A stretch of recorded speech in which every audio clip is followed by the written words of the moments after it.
I want to give you a quick layout of the shop of Family of Steel and how everything works. So as you can see here, this is our plasma table with the setup. We got our steel, we got the machine that actually moves around, and then this right here is the torch that actually cuts. Very important, over here is a grounding wire. When you use the table, this grounding wire has to be attached to the metal in order to complete the electronic circuit, otherwise the machine won't fire. We'll talk more about that in a second. Over here we have our computer set up.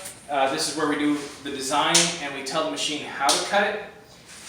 Once we are complete here with telling the machine what to do, then I'll hit the start button. Then it'll come over here, the machine will cut out the pieces, and then once the pieces are cut out, they come out looking like this, essentially. And it's fairly nice, but still it's got some imperfections. So what we do then is we take the piece over here to our grinding table. You find the slot that the piece fits in, so this piece will fit right in there. Take the angle grinder, you're going to zip along it for just a couple seconds. That's all it's really needed. Flip over, zip across it, and then what you're going to have is a more finished piece. At that point, then you'll come over to the dremel tool here, and this is how we're going to edge up these inside edges. So the dremel is facing down. When you turn it on, it spins really fast. You don't have to use a lot of pressure.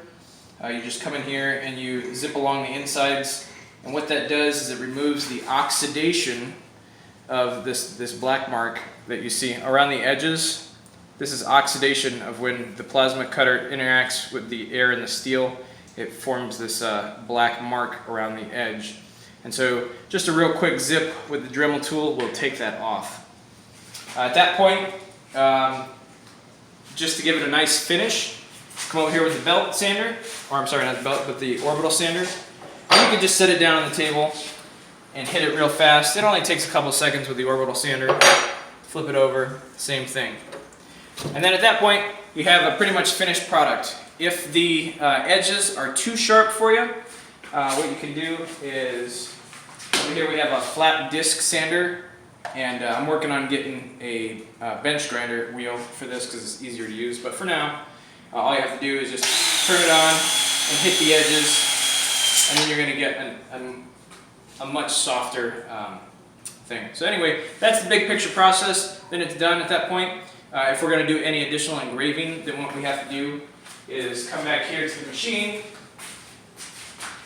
This piece right here, this replaces, so I can actually take this piece off right here and replace it with our diamond drag engraver tool.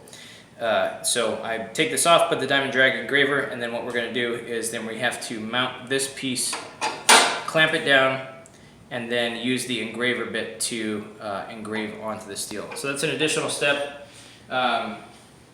Anyway, so that's the big picture, and then in the next video we'll talk about some specifics here.